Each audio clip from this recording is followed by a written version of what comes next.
नमस्कार, मैं अनुपम।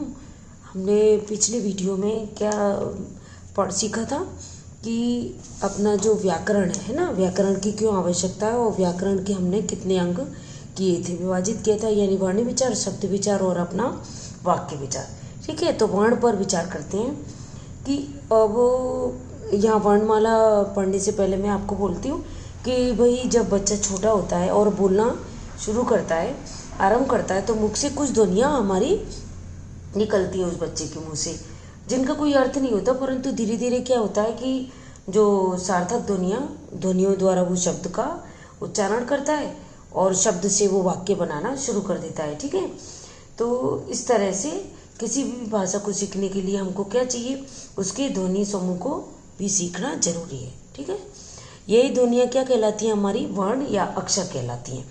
इनके हम खंड नहीं कर सकते, है ना, इनको हम विभाजित नहीं कर सकते, क्योंकि ये हमारी सबसे छोटी इकाई है भाषा की। ठीक है, तो भाषा की सबसे छोटी इकाई अथवा ध्वनि जिसके खंड नहीं किए जा सकते, उसको क्या कहते हैं हम, वर्ण या अक्षर। ये वर्ण या अक्षर कहलाती है। ठीक है, यहाँ पर मैंने आपको वर्णमाला दी है ना। तो वर्णमाला किसे कहते हैं, तो जो वर्णों का व्यवस्थित समूह होता है उसको क्या कहते हैं, हम वर्णमाला कहते हैं।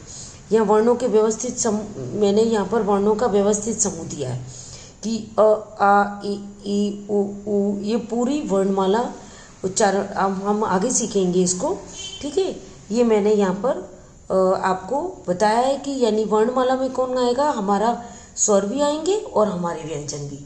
तो अभी सबसे पहले हम वर्ण विचार में अपना सीखते हैं। सबसे पहले अपना स्वर। ओके, स्वर में आता है हमारा एक ह्रस्व स्वर, दीर्घ स्वर और प्लुत स्वर। ठीक है, तो ह्रस्व स्वर किसे कहते हैं और कौन से इसमें अक्षर आते हैं अपने, अ, ई, उ, री, यानी कि ये 4 अक्षर है। ठीक है, फिर दीर्घ स्वर आ, ई, उ, ए, आई, ओ, औ, ये 7 अक्षर है। ओके, ये अपना प्लुत स्वर जो कोई भी, यानी कि अब इसकी परिभाषा सीखेंगे ना, तब हमको पता चलेगा कि भाई इन तीनों में क्या अंतर है।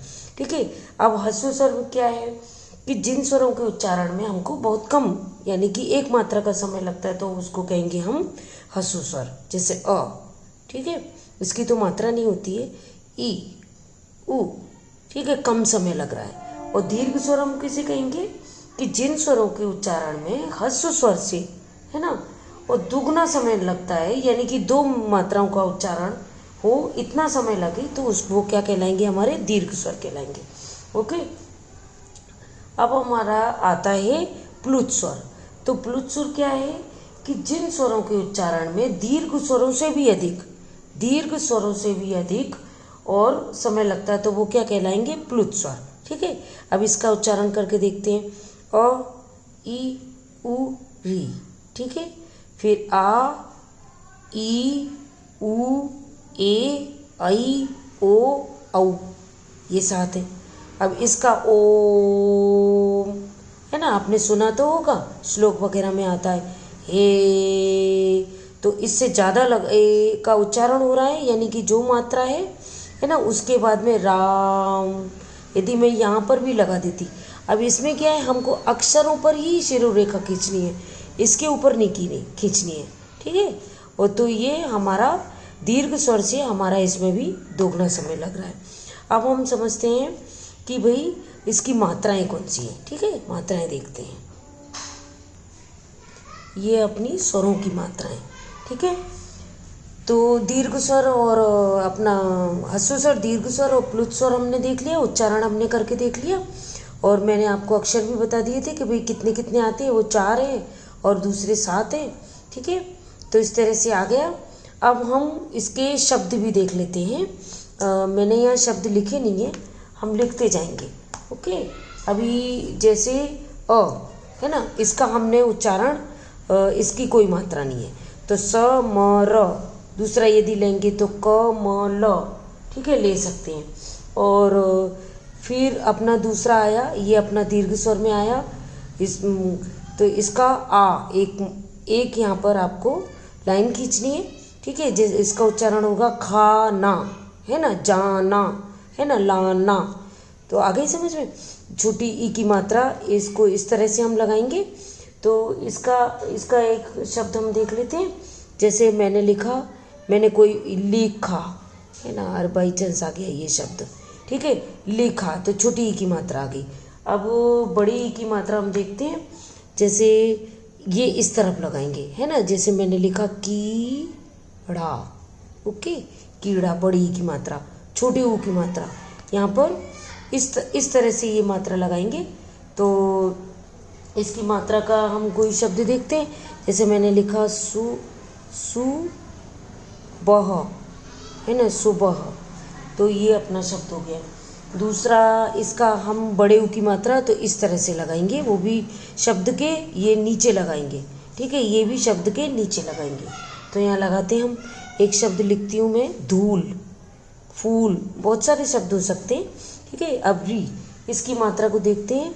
तो ये मात्रा नीचे की तरफ लगाई जाएगी। जैसे मैंने लिखा कृपा, ओके, ये हो गया। अब एक ही मात्रा हम देखते हैं। तो एक ही मात्रा से जैसे मैंने लिखा मेला, ओके। अब आई की मात्रा, ये लाइन के ऊपर एक ही मात्रा है और यहाँ लाइन के ऊपर दो मात्राएं, लेकिन नीचे लाइन नहीं है, ये हमको ध्यान देना है, ठीक है। इसका उच्चारण ए, मेला। अब इसके उच्चारण का एक शब्द लिखते हैं।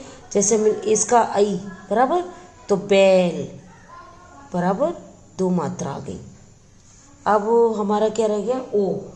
तो ओ में ओ की मात्रा एक नीचे लाइन और ये, तो जैसे मैंने लिखा आपका मैंने लिखा यहाँ पर आपको ओ की मात्रा का यहाँ लिखा मैंने सोच, ठीक है। और भी शब्द हो सकते हैं। अब यहाँ पर एक लाइन है और दो मात्राएं हैं, ठीक है। तो इसका हम शब्द बना, इसका औ, ये ए आई ओ औ, ठीक है। औ का हुआ मौन, है ना, ओ, मौन, ओके, दो मात्राएं आ गई। अब है ये हमारा अंग, है ना, और ये अह, ये अयोगवाह कहलाते हैं, क्योंकि इसकी पूरी तरह से ना ये स्वर्ण और ना अनुस्वर, अरे स्वर, ना ही व्यंजन में गिने जाते हैं, इसलिए ये अयोगवाह अपने अक्षरों में यानी वर्णमाला में कहलाते हैं, ठीक है। तो इससे बनने वाला अंग, तो इसका मैंने यहाँ शब्द लिखा संग, ठीक है, ये अनुस्वार है बराबर, और ये अपना कहलाता है अपना विसर्ग, ओके। तो यहाँ पर इसका शब्द बना हमारा, क्या बना, अतः। इसका जो ये विसर्ग है इसका उच्चारण क्या होता है, ह, ठीक है। अब यहाँ पर मैंने यहाँ पर आपको बताया भी है, ठीक है। अनुस्वार यानी कि ऊपर एक बिंदी लगाई जाए। अनुनासिक, ये चंद्र बिंदु कहलाता है बराबर, चंद्र और बिंदु, ठीक है। दूसरा है अपना विसर्ग और तीसरी है अपनी ये आगत ध्वनियाँ, ठीक है। अब इसके बारे में हम देख लेते हैं। यहाँ अनुस्वार का यदि हम कोई शब्द बनाते हैं, ठीक है, एक शब्द बनाओ, आपको आ रहा है कुछ समझ में। जैसे मैंने बोला, यहाँ पर मैंने संग लिख दिया, है ना, रंग लिख सकते हैं हम बराबर। और अनुस्वार का जैसे मैंने लिखा कंघा बराबर। तो और दूसरा अपना अनुनासिक का बनाते हैं हम, जैसे चांद, ओके।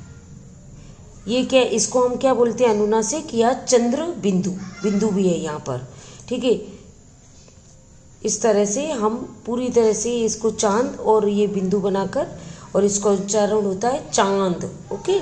अब विसर्ग, विसर्ग का मैंने आपको अभी बताया एक शब्द, है ना, अतः, हा उच्चारण हो रहा है, और पुनः, है ना, ये इस तरह से ह का उच्चारण हो रहा है और ये विसर्ग हम लगा देते हैं। अब ये है हमारी आगत ध्वनि। आगत ध्वनि में क्या होता है कि ये जो चंद्र है सिर्फ, ओके, बिंदु नहीं है यहाँ, इतना हमें ध्यान देना है। सिर्फ चंद्र है लेकिन बिंदु नहीं है, तो इसको हम चंद्र भी कह सकते हैं। तो चंद्र क्या कहलाता है, अपनी आगत ध्वनि कहलाती है, यानी कि हिंदी में आई हुई ध्वनि है। तो यहाँ पर डॉक्टर और ऑफिस, आप उच्चारण देखो, है ना, डॉक्टर, ओ, डॉक्टर नहीं बोला मैंने, डॉक्टर, डॉक्टर बोलेंगे तो यानी ओ का उच्चारण हो रहा है, मैं बोल रही हूँ डॉक्टर, ओ, ठीक है। तो ऑफिस, ऑफिस नहीं ऑफिस, तो यहाँ पर ये क्या कहलाएगी, चंद्र, है ना। ये क्या हमारी ध्वनि कौन सी है, आगत ध्वनियाँ है। अब आगत ध्वनि में एक ये भी आता है जो जिसको हम कहते हैं नुक्ता, ठीक है। ये हम अक्षर में यानी कि इसको हम क्या है किस में लिखते हैं, अरबी और फारसी शब्दों में ही इसका प्रयोग होता है। तो जिंदगी, वैसे आप बोलेंगे यदि हम ये नहीं लगाएंगे तो इसका उच्चारण होगा जिंदगी, यदि हम ये नुक्ता लगा देंगे तो उच्चारण क्या होगा, जिंदगी, जा हो जाएगा, है ना। और जैसे फा बोलते हैं फा, ऐसे जीभ को हमको होठ से टच करते हुए इसका उच्चारण करना होगा। ओके, तो ये यहाँ तक हमने आज क्या पढ़ लिया, हमने पढ़ लिया इसमें अपना स्वर। अब आगे व्यंजन देखते हैं। ये आया हमारा व्यंजन। ओके, अब व्यंजन में, अब व्यंजन क्या कहते हैं, स्वर तो मैंने आपको बोला कि भाई वो बिना किसी दूसरी ध्वनि की सहायता के बिना और उनका उच्चारण किया जा सकता है, ठीक है। अब व्यंजन क्या है, तो ये वर्ण ये है कि इनका जो उच्चारण है वो स्वर की सहायता के बिना नहीं किया जा सकता, यानी कि स्वर की सहायता से ही व्यंजनों का उच्चारण किया जाता है। उसको क्या कहते हैं, यानी कि क्या, फिर परिभाषा हमारी क्या बनेगी, जिनका उच्चारण, वे वर्ण जिनका उच्चारण स्वरों की सहायता से किया जाता है वो क्या कहलाएंगे, व्यंजन कहलाएंगे, ठीक है। इनमें जो इनका उच्चारण करते समय हवा रुक रुक कर मुख से बाहर निकलती है, ठीक है। हिंदी में व्यंजनों की संख्या क्या कितनी कहलाई है, 35 है, बराबर। संयुक्त व्यंजन को मिलाकर ये हमारी 39 होती है। कितनी होती है, 39। व्यंजन के हमने यहाँ 3 भेद लिखे हैं, एक है अपना स्पर्श व्यंजन और दूसरा अंतस्थ व्यंजन और तीसरा अपना ऊष्म व्यंजन, ठीक है। अब स्पर्श व्यंजन को देख लेते हैं। स्पर्श व्यंजन को अपनी परिभाषा के साथ में यहाँ पर देखते हैं, ठीक है। अब स्पर्श व्यंजन किसे कहते हैं, जो व्यंजन यानी कि जिन व्यंजनों का उच्चारण करते समय हमको क्या है, जो जीभ हमारी मुख के अलग अलग स्थानों को स्पर्श करती है, तो हम अलग अलग स्थानों को स्पर्श करेगी तो वो क्या कहलाएंगे, स्पर्श व्यंजन कहलाएंगे, ठीक है। इनकी संख्या हमारी कितनी है, 25 है, बराबर। 5 वर्गों में हमने यहाँ पर इसको विभाजित किया है। ओके, तो इनकी कुल संख्या कितनी है, 25, और इनको विभाजित हमने कितने वर्गों में किया है, 5 वर्गों में, 1 2 3 4 5। ओके, 5 वर्गों में यहाँ पर विभाजित किया है। तो पहला है अपना क, ख, ग, घ, ण, ठीक है। यहाँ पर भी 5, 1 2 3 4 5। ओके, तो क, ख, ग, घ, ण, बराबर। फिर हमारा दूसरा आता है च वर्ग, तो च वर्ग में आता है च, छ, ज, झ, य, ठीक है। फिर हमारा आता है ट वर्ग, तो ट, ठ, ड, ढ, ण। फिर हमारा आता है, अब यहाँ पर आप ये दूसरा अक्षर देख रहे हैं, ठीक है। तो इस अक्षर का हमको शब्दों के द्वारा हम इसको देख सकते हैं, ठीक है। जैसे ये ड है तो मैंने बोला डलिया, ठीक है, तो डा को उच्चारण हो रहा है। अब यहाँ मैंने यदि ये बिंदु लगा दिया तो इसका उच्चारण बदल जाएगा। जैसे मैं एक शब्द के द्वारा उच्चारण करते हैं हम, जैसे लड़की, ओके, तो बदल गया, ड़ा हो गया, बराबर। अब ये ऐसे ये ढा है ना, ढा, जैसे ढक्कन, और ढक्कन हो गया, ढलान हो गया। अगर ढ के नीचे यदि मैं ये बिंदु लगा देती हूँ तो इसका उच्चारण हम करते हैं चढ़ाई, है ना, पढ़ाई, ढ़ हो गया ढ़, ओके। तो ट, ठ, ड, ढ, ण, फिर त, थ, द, ध, न, फिर प, फ, ब, भ, म, और ये पांचों क्या कहलाते हैं, पंचम वर्ण कहलाते हैं, ण, य, ण, न, म। ये यदि आप ध्यान रखोगे तो आगे हम सीखेंगे ना, तो पंचम वर्ण किसे कहते हैं, तो हमें पता होना चाहिए कि भाई ये जो अक्षर हैं वो हमारे क्या कहलाते हैं, पंचम वर्ण कहलाते हैं, ठीक है।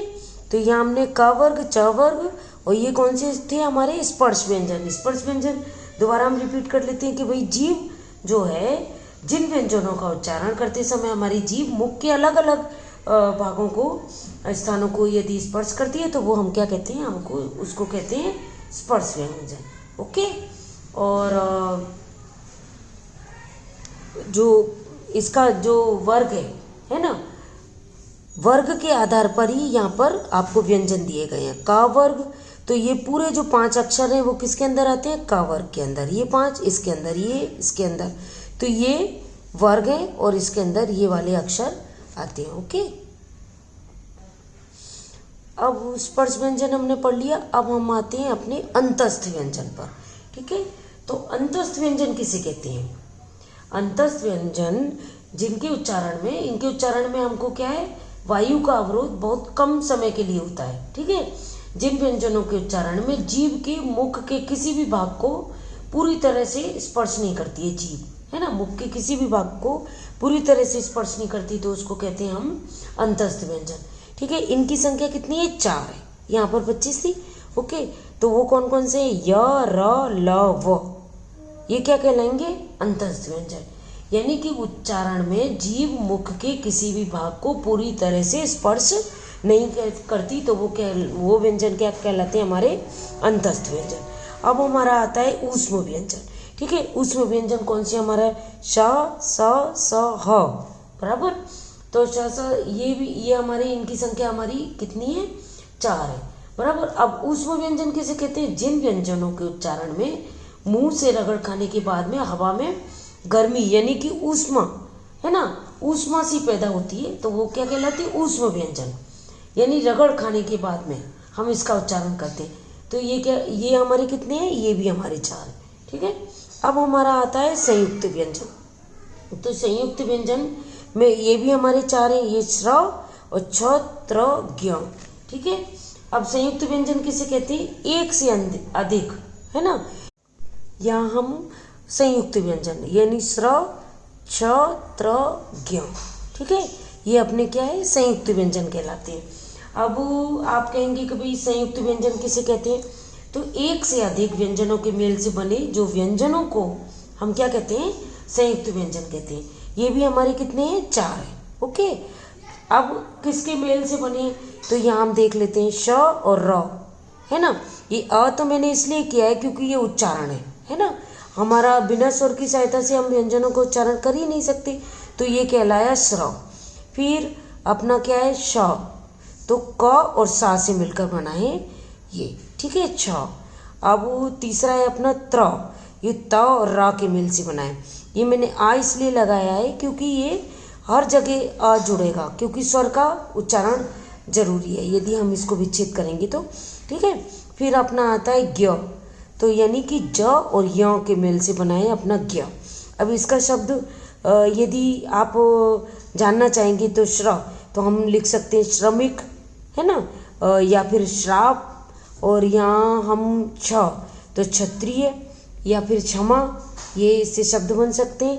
फिर त्र, तो त्रिशूल, है ना, या फिर त्रिनेत्र, त्र से उच्चारण, त्र से शब्द बनेगा ज्ञ, तो ज्ञानी, है ना, और अज्ञान बीच में यदि हमने ज्ञ का प्रयोग किया। अब इसका क्या है?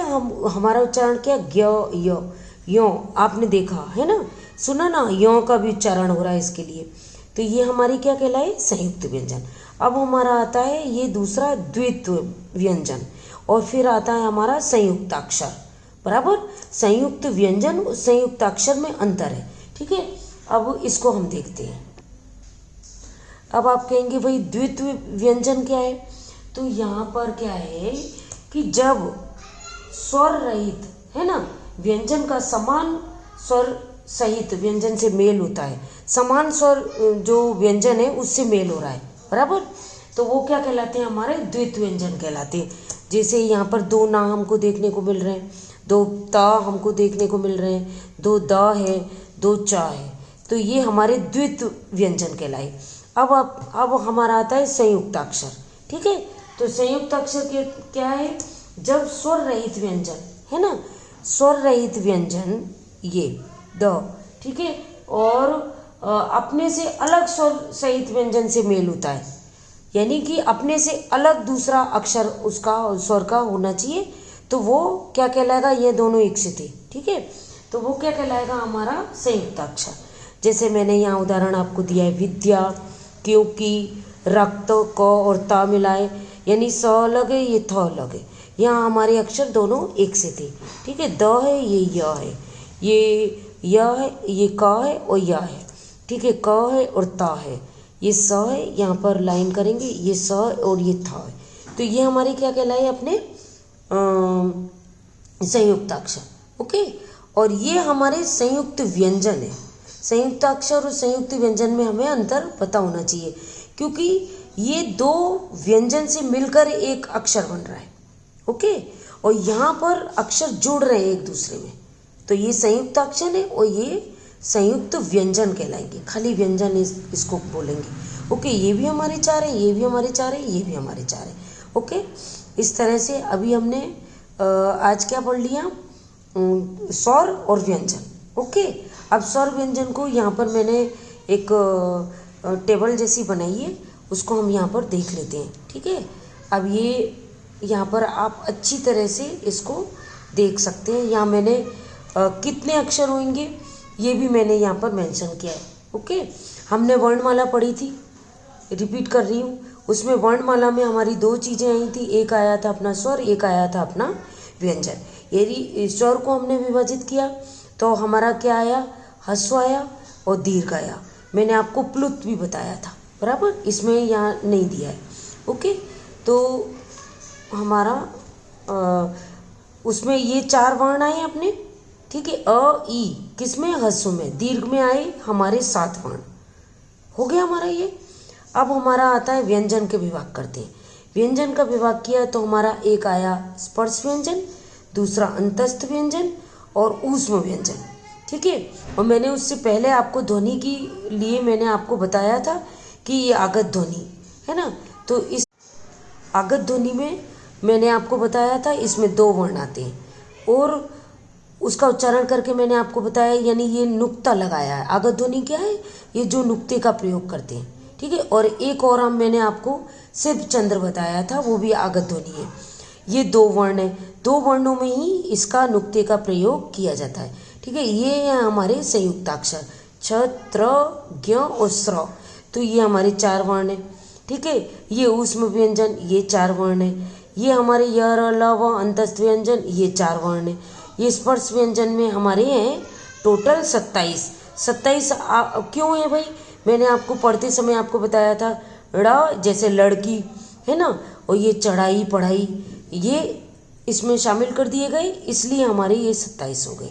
ओके, वैसे हमारी स्वर की संख्या कितनी थी, 11 थी, है ना। यहाँ पर हमने स्वर की संख्या देखी थी 11। व्यंजन की संख्या हमारी कितनी थी, 41। ओके, तो ये दोनों को मिला दिया तो हमारी कुल वर्णों की संख्या कितनी हो गई, 52। आ गई समझ में, 11 और 41 मिला दिए तो हमारी वर्णों की संख्या हो गई 52। मैंने यहाँ पर उसको अंग और आह जो अयोगवाह के नाम से मैंने आपको बताया था, उसको यहाँ शामिल मैंने नहीं किया, है ना।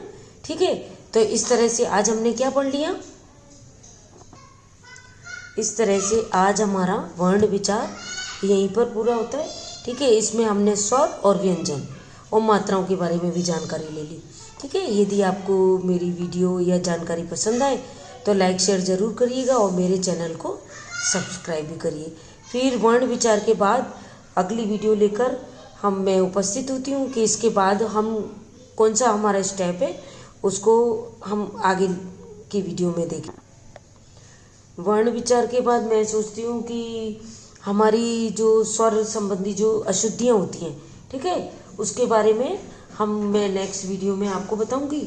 और थोड़ा वर्ण विचार हमने कर लिया तो उसके बाद हम जाते हैं, हमें किस पर जाना चाहिए, हमें जाना चाहिए पहले तो अशुद्धियों के बारे में, फिर हम जाएंगे अपना क्या कहते हैं, दूसरा अपना आएगा व्याकरण का कौन सा विभाग आना चाहिए।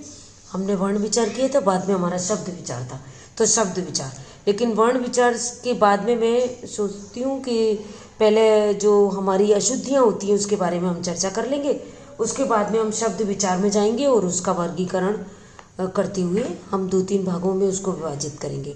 ओके, तब तक के लिए नमस्कार। और मेरी जो भी जानकारी आपको अच्छी लगे तो लाइक शेयर ज़रूर करिएगा और मेरे चैनल को सब्सक्राइब भी करिए। ओके, नमस्कार।